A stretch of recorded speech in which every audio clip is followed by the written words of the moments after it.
So Rabbi Dessler was one of the great Jewish thinkers of the mid 20th century.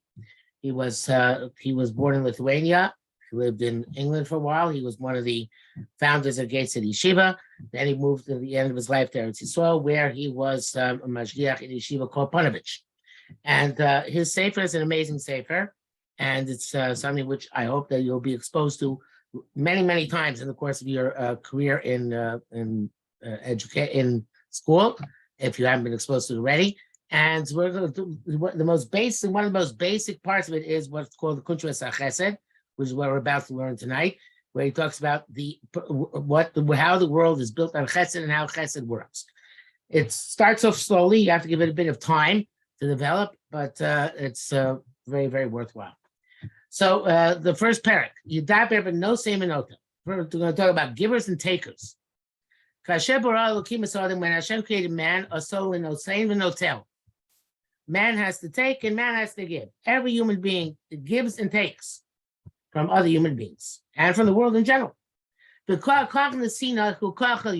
give is a high, very high power. From the midos of Hashem. Hashem is kind, and he does good, and he gives. Without receiving anything in return. No, it says there's nothing we can give Hashem. Hey, he's not missing anything. Like it says, if you're a tzaddik, what are you giving to Hashem? Ultimately, Hashem needs nothing from us. What we do give to Hashem, this thing which is going to come back to later on, much later on, is that what we're supposed to give to Hashem is gratitude. And he's going to speak about how whenever anybody gives you something, in order that you shouldn't turn into a taker, the basic thing you have to do is be grateful. Say thank you and feel grateful. Our avodas Hashem is based on our gratitude to Hashem. We're thankful to Hashem, and that all of our avodas Hashem is based on that. Again, the theme is going to develop later on. I'm not saying made man. Like it says, he made man in his image to resemble him. The man can have mercy, be good, and to give. But the thing is like this. We also have another power, which is not so divine. The power of taking is something else. And it's it's the desire a person has, a love to draw towards him, as anything which comes into his reach, literally into his area. This is what people call love of oneself. It's the root of all evils. Now, in Rav Shimon Shkop, we saw that loving oneself is a problem, but that the way to deal with that is to expand one's sense of self. And one's sense of self should include everybody in the world if a person's really big tzaddik. And obviously, there are many different levels. But Rav Dessler is not going with that approach. Dessler is just going to approach that love of self is a bad thing. And, there is in modern psychology, there's this idea called you have to love yourself. It's baloney. You don't have to love yourself, right? You have to have self-esteem. You have to feel that your life is worthwhile and you're a meaningful person. But you have to love yourself, right? You have to love other people, not necessarily yourself. So a person who loves himself really doesn't like anybody else. And therefore, the people who will take, and they won't pay anything. So we should take from other people because I love myself and I want to have what you have, so I'll just take it. That's a person called a thief, a robber. If he steals with violence, he's called a burglar. He believes that he hides and takes things without people's knowledge. Or it can be called a cheat, a con man in English, usually the way they put it. When he tricks people into giving him stuff. He'll persuade them, give them stuff on their own, even though he is not doing them any good. So these people cause other people's losses. They are general on big scales, and they are specific on minor scales. Haklalim, the general ones, right? Osea milchamos. People wage wars. In other words, you have people who lead countries into war in order to take over territory, in order to make other people slaves, or in order or to kill whole nations. There's no human judge who can judge these people. Only Hashem can judge these people. In other words, yeah, if the people who win the war can judge the losers, but if the people who win the war are the bad guys, then nobody's going to judge them. They're going to get away with everything. The murder of tens of thousands, hundreds of thousands, millions of people, stealing, robbing, they'll get away with it all. We can't do anything about it. Only Hashem can do something about that. But they're pratim, they're the small scale ones. Hashem yichidim gigzu, they're going to steal from individuals. So what do we do with them, right? Yeah, you have somebody who's a thief, a robber, right? So what we do is we set up judges in order to hold court cases, in order to punish these people. The money in itself is just to be safe from their wickedness. The shoftim also have another role, at least Jewish shoftim, if not other non-Jewish shoftim, which is they have to teach people to be intelligent, largish, to feel, b'tzedek, that we want to pursue justice. And also a person should be embarrassed to do something which is wrong. So a judge, at least the shofet in Am Yisrael, is a twin job. To judge when somebody's done something wrong and to teach people to want to do the right thing. But if we have a shofet, a judge who just judges a court case and send somebody to prison for having been a robber, that power of taking, that drive to take, was not eliminated. Even if the judge teaches people to pursue justice, he's not necessarily removing from them the sense of the tila, that they want to take stuff. He's just telling them, you know what, don't do it, because it's going to have negative ramifications, going to lead to negative repercussions. But he still has that desire to take. Don't believe in man and his civilization. We think of people who are civilized, they're not going to take inappropriately. They know what's mine is mine, and what's yours is yours. But he says no. Very often, people who are very civil and very well-mannered and very polite, and underneath this covering, you're maybe they will cheat and they will steal. Be exiled and they will rob you, and they'll murder. And Chazal already revealed the treachery of human beings. When they said, not for the fear of the government, people would swallow each other alive. There is a basic human tendency, which is very hard to eradicate, which is the opposite of nesina, which is netila, which is something which wants to draw everything from other people and have it all for myself. And that's something which is very, very difficult to eliminate.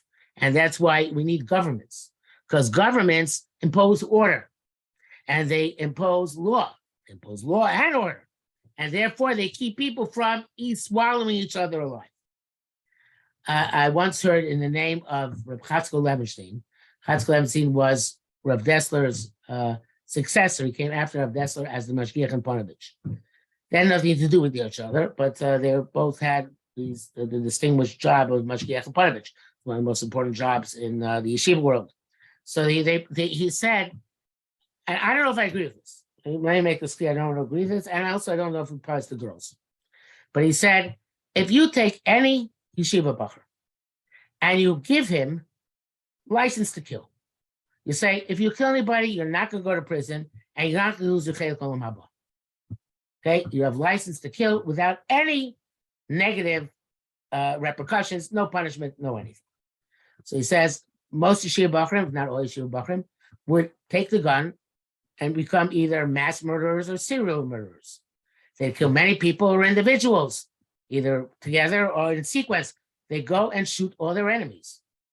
Because a lot of times people are just restrained from doing bad stuff because they're afraid of punishment, either this world or the next world. That's what it means. Morash Malchus. People are afraid. And the people who are rotten people, and they look like they're very frum, because they have this veneer, this surface of being frum, because they're afraid of getting punished. But underneath, they want to take, and they want to hate, and they want to have negative relationships with everybody else in the world. So that's and he says, that's talking about criminal behavior. But there's even a level of taking, or perhaps more, even more of widespread level of taking, which is not criminal. That people who have don't do anything wicked, a cloud at all, negative aim and mashich. They don't do anything wicked. They don't go rob, steal, cheat. They like, however, to take without paying back anything. Such as people who love to get gifts. It's a very American thing. We Americans are brought up loving to get gifts. We love to get presents, birthday presents, Hanukkah presents, Pesach presents, right? We love to get gifts. Gifts are good from an American perspective. Well, Shlomo Melch, they're very good, as we'll see in a minute. People love gifts, so usually they want to inherit money from other people. Even people who love taking tzedakah. What's supposed to be embarrassed to take tzedakah, but they're not. They love it. They don't have to work. They just get tzedakah. Everything is fine. Bave betza, and then there are people who love getting a lot of money out of other people, with big profits. But if I sell you something and I want to make a big profit, I'm selling you something. I'm not completely taking, but I'm a very big taker because I'm selling it for way more than it's worth. And that's also taker. All these people are takers, not givers. And it's one of them, Shlomo Melch said, the Sonei Matanos Yichya. Somebody who hates gifts will live. And that requires an explanation, which again he's going to give later on in this essay. But he says, Shnei kochos ha'elu, these two drives, and the drive to give and the drive to take, they are the root of all midos and all things we do. There's in computers, all code is binary, right? I don't know if they've ever taught you that. All code is either zeros or ones. Zero is either positive charge or negative charge. And all the complicated computer code which is written is all based on zeros and ones, right? What we're using now, Zoom, is based on zeros and ones. It's just how you put the zeros and ones together, how you string them together, gives you different results and gives you different complex pieces of computer programming. So the same thing is true about human beings and our midos. There are two midos. That's it. Underneath everything, there are two midos, giving and taking. Now they combine in very complex ways to create the other midos. Those other midos have different configurations of giving and taking, but they're all based on those two basic building blocks, giving and taking. All the midos come from that, right? Anger, patience, miserliness. Now, it's my money, spending too much money, laziness, or the opposite of laziness, and things like that. All this has to do with Nesina and Atila.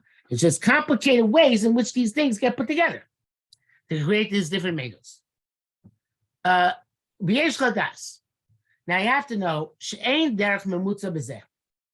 There is no middle ground in this. Now, of course, everybody's taking, everybody's giving. That's not a question, right? The world is based on giving and taking, and that's what David Amel says, Olam chesed ibar. The whole world is built on chesed, because I can't survive without giving to you and taking from you, and you can't survive without giving from me and taking from me. Not necessarily me, but another person.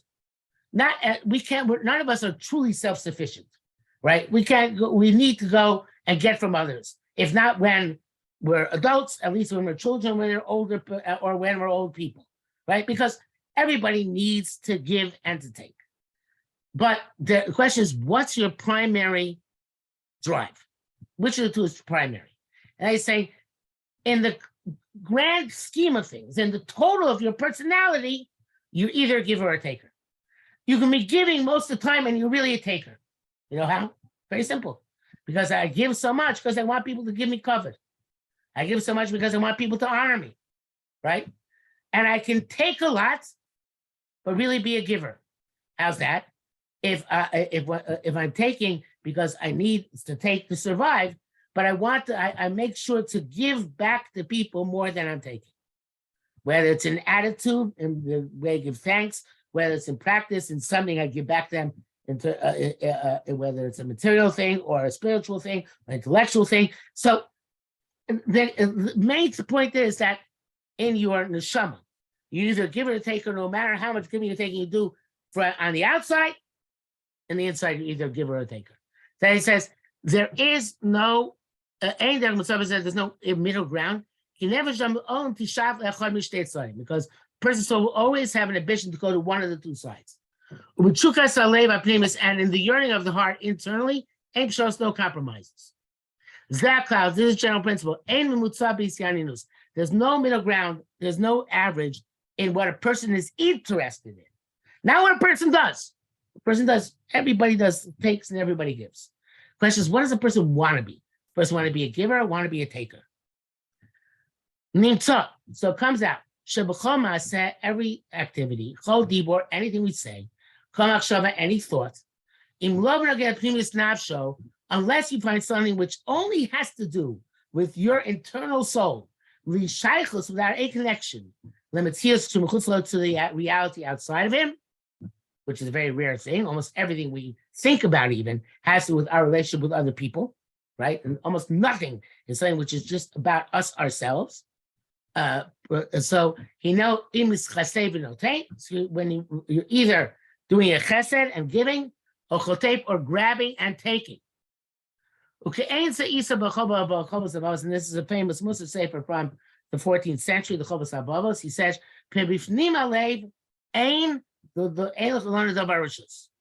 there's no optional attitudes. And what you activity, if you want to eat a hamburger or not eat a hamburger, that's an optional activity. You don't have to eat a hamburger, right? On the other hand, you might want to eat a hamburger, but it's an optional activity. But in your drive in your heart, there's nothing optional. You either decide to be a giver or not, and then you're a taker, right? The only things which you have to do in order to be a giver, or Isser things which you also do in order not to be a taker. So that inside, even though when it comes to actual practice, I have to give a lot, I have to take a lot. The question is what I am inside, in my heart. And in my heart, it's either something I must do, which is to be a giver, something I should not do, which is be a taker. So now we're going to understand a little bit the pasuk which you brought about the top. The Sunny Matanos Yichya. Somebody who hates gifts will survive and thrive, because obviously such a person becomes a giver, not a taker. This can be clarified much more later on. Now we come to Parak Base, the Masa Mata, which has to do with commercial activities. So, a merchant, a businessman, a person who's involved always in making deals, right? They'll ask us, you say, the only giving is good. Any taking is a bad midah. Can't be. If you take that position, you're going to undermine the entire world. Hashem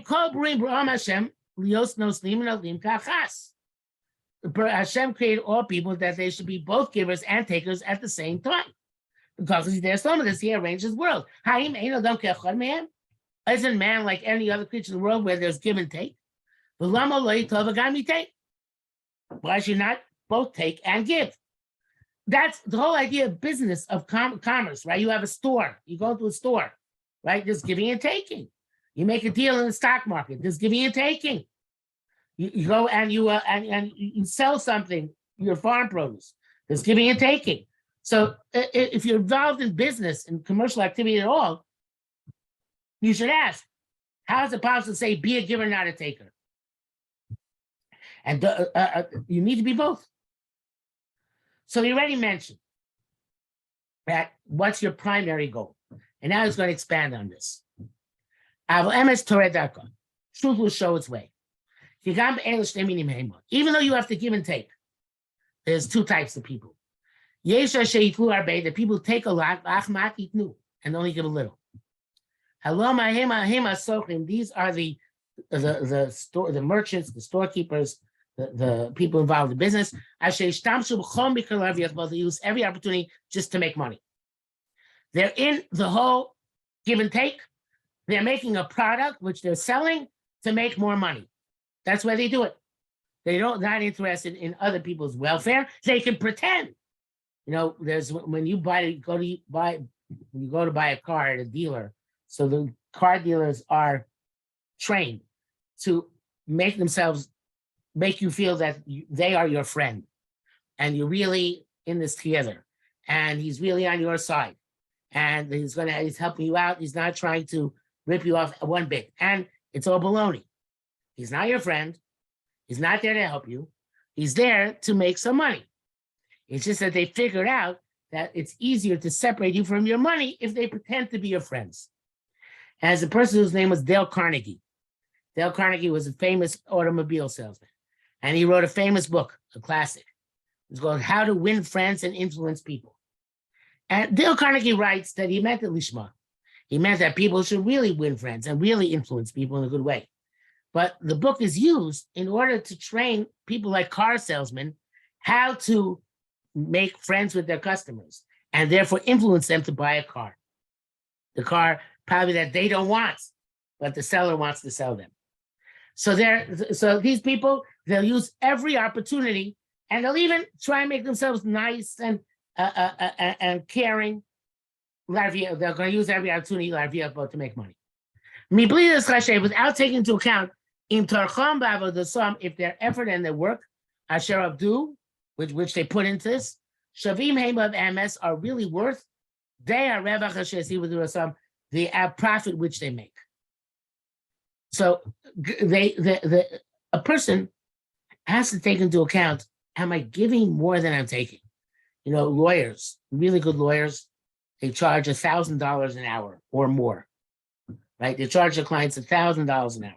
Now, it's complicated why they do that, but the larger question is there anybody whose work is actually worth $1,000 an hour? Is any lawyer who's so brilliant that it's worth paying him $1,000 an hour? So if there was one, and he said, listen, my time is so valuable, and there's so many people who want me that I have to be able to use my time properly, and therefore I need to charge a lot of money. Okay, perhaps that exists. But usually what it means is that the lawyer has the capacity to charge large sums because he's a successful lawyer, and therefore he can take as much as he wants, right? He doesn't have to give. He can take because everybody wants to use him. So that person is taking more than he's giving. They also try and take advantage of their friends' failures and their lack of knowledge. There are people who make money when a house goes into foreclosure. What does it mean a house goes into foreclosure? The person couldn't pay his mortgage. And therefore, the bank is going to take back the house because the house is what secures the bank. In case the person doesn't pay his mortgage, they take the house as payment. So there are people who make money by saying to the bank, I'll take the house and it'll be my headache. Because no bank wants to be in charge of a house, right? They much rather somebody else take it off their hands. It's not their business to manage a house. So this guy comes along and says, I'll manage the house. Here, I'll give you a little bit less than what he got from that. From selling it, so I can make a profit. But, it's now you'll get a decent amount of money as if the guy in the house paid you back. So almost as much. So this person is taking advantage of the person who's broke and can't pay. And that's how he's making his money, by taking advantage of that person. I heard a horrible story from Michtav. Michtav is a very well-to-do guy. And he was once asked by a friend of his to go with him to check out a nursing home, a place where old people are cared for and live, to see if he should buy it as an investment. So Michtav went along with his friend. And he went to this nursing home. It was known by non-Jews in upstate New York somewhere. And he saw it's a beautiful business, right? There were so many people around, aides and nurses to help the old people. They changed the sheets on a constant basis. They constantly came whenever anybody called. The grounds were beautiful. The lights were all burning brightly. The food was fantastic. Everything was amazing. So my chavrusa told his friend, I don't think you should buy this because they're tremendous costs. And you're probably going to not make very much money. And so in the end, the friend did buy it. So my chavrusa asked his friend, why'd you buy it? So he said, I spoke to an expert in nursing homes. Some guy who's an expert in nursing homes. He said, this is a gold mine. I can make a tremendous amount of money. Why? So my chavrusa called this guy who recommended that his friend should buy the nursing home. And he said, he told my chavrusa, listen, this property is a gold mine. Look, they have lights in every fixture. You think you need lights in every fixture? These old people don't need lights. They're not reading. Just put a bulb in every other fixture and every other lamp. They have so many staff on hand. So if ever anybody has a problem, there's immediately somebody who's going to respond when they call. These are old people. They don't realize what's going on. Because they have to sit in wet diapers for a while. So what? Nobody's going to care. They don't realize it. So therefore, you can cut down on staff. You don't need such a big staff. And the food. They're giving such great food. You don't have to give such good food. They're old people. They don't taste anyway. Give them cheap food. So this person was telling my chavrusa's friend how he can cut the expenses dramatically and make an amazing amount of money. And my chavrusa was stunned that people could actually think that way. But that's how lots of people think. They're not people, right? They are kind of like just a way for me to make money. And therefore, I can cut what I give them, and I can keep expenses down and maximize my profits, and I don't feel bad about it. So that's the story about here. People who want to take advantage of other people, they see other people who lack the tools to oppose them as means by which they make money. Plain and simple. Ha'im ein ze gnevas hadas b'ramaus, is this not deceiving people and cheating them? Bibli afresh. Even it might not be considered illegal, but it's wrong. It's definitely wrong. It's not right. The koshkin certainly elosher schorim yarbe, people who amass a tremendous amount of property, and they make other people work for cheap wages. They don't pay them anything, and they enjoy what those other people working minimum wages are producing, even though they're not giving those people the wages by which they can feed themselves. And even worse, they loan money at interest, right? Loaning money interest means, you want $100 from me, no problem. Give me back $120 next week. So that loaning money interest is also taking from that other person. He needs the money. Just give him a free loan. No, I need to make money off of it. This is what I just mentioned, actually. People who are for light wages, for not much money, will make their workers work. And their employees to work extremely difficult. And then, of course, even greater skills. Right? This last week's parsha. Paro, right? Who made the Bnei Yisrael slaves. For running God, and they control them with a powerful hand, with violence. Even if you say, well, Paro was bringing a tremendous advantage to the Egyptian nation. These people, the Jews, were working for cheap, and the Egyptians were gaining an advantage. Doesn't matter. Still, such people who take advantage of other people, they're taking a lot, and they're giving very little. This and something else as well. The little bit that they do give, it's not rooted in good, because in the power and the drive to give. It comes from a bad source, from wanting to take.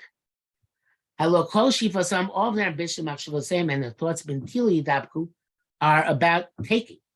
There's a sheyinu, and it's that which they give, while menashe yitlu, Shiva sign that goes that they should take back 7 times what they give.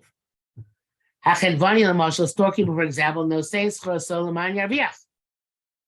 He gives over his wares, whatever he's selling in the store, to make money. So he might give his buyer a beautiful product, something which is very, very nice and good. But he's just doing it because he knows he can make more money that way. Rav Dessler is going to give, I think he's going to give a mashal later on, which is that you have two people who are bakers. They're both bakers, and they both bake bread for a living.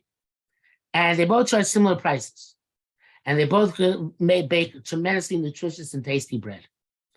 But one guy says, I'm baking tremendously nutritious and tasty bread because I want my customers to have the maximum experience, to have a tremendous breakfast with which is going to give them strength for the whole day. And the other guy says, I'm baking good bread because I can charge more for good bread. And therefore, I'm trading this good bread in order to maximize my profits. So says Rav Dessler, the first guy, of course, he has to take money. He has a lot of overhead, a lot of expenses.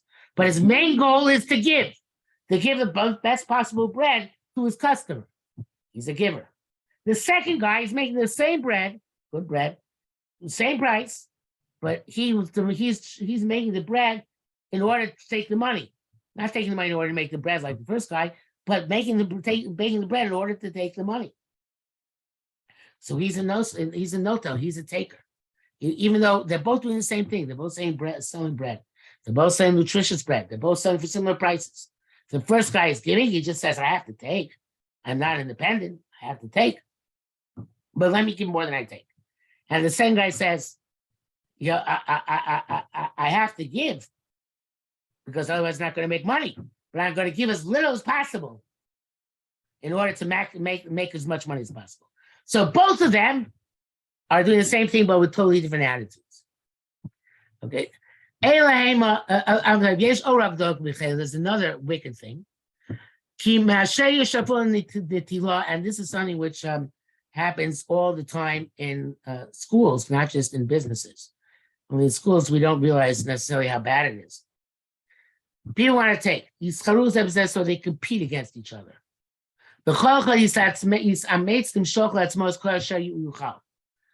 Everybody's going to try and take as much as they can at the expense of the other person. That's what competition is, right? In every competition, right? Let's say you have a sports competition, right? So the winner wins at the expense of the loser. They're taking from the loser in order to be the winner. There's no such thing as, I'm winning, we're all winning. It doesn't work that way. By me competing with that person, if I succeed, I'm taking away from that person. If they succeed, they're taking away from me. So in any competition, it's a system in which some people will give, but they're only going to give against their will because they really wanted to win. Right? They didn't want to lose. And the people who do win, they're taking because they want to take, not because they feel that, oh, well, it's a competition and whoever comes on top, it really doesn't matter. We have to come on top this time. No. Competition means we're really competing with each other to see who's number one. So people don't look at this as being a bad thing. People see competition, especially in our society, which is called a capitalist society. Competition is the basis of all business. In other words, we're all competing, and therefore the customer is going to gain because the guy who makes the best pizza will have the most customers. The assumption is he'll charge the most, but he'll have the most customers because he makes the best pizza. So the assumption is, yes, as long as we compete with each other, it comes out good in the end because competition makes people develop new recipes. And develop new recipes, people are going to be more excited about what they're eating. It could be, but usually it doesn't work that way. It says usually what the person is really doing is trying to compete with other people and put the other people out of business and take everything for himself. And again, human being in our Western society, that's totally acceptable. That's capitalism is. You have to compete, and the best guy win. But doesn't the competition bring to tremendous anguish and affliction? Obviously, when we do color war, it's fake. But imagine color war is actually real, right? and the other side goes crying because they lost color war. Probably, maybe younger grades actually works that way. I don't know. But the point is that in any competition, there's winners and losers, right? And the other side is suffering. If the competition is very fierce, people get sick. And they die in early death because there's so much anxiety and so much anguish and so much difficulty involved. So this is the first type, in other words, a negative type of people who are giving and taking, people who really want to take for themselves. The second type, which is the good type, is Baradrach of Perak Haba. We're going to explain them in the next parak. And it starts off very obviously, a mass of good commercial activity, good give and take. What is tzaddikim? Some rabbah and tilasam weapons. They make sure to give much more than they get. Even a small amount which they do take, they feel compelled to take it. It's not because they want to have luxuries or something special, because they have to take it. I have to take in order to survive, right? Since I want to do good and want to give, I have to take in order to do that, right? I need to have a job in order to be able to teach. I need to get paid money in order to be able to survive. I want to give them more than take. So my point is, yes, I have to take, but I want to focus on giving. You say so much. So in that case, if a person is taking money in order to be able to survive and thrive and actually give more than they're getting, even their taking comes from a holy source. Because they want to give. And even though they're taking, internally, it's in order to give. They won't touch the koach and the alamin. Even when they take, it's only because I know I have to take in order to give, not because I enjoy taking, not because I want to compete.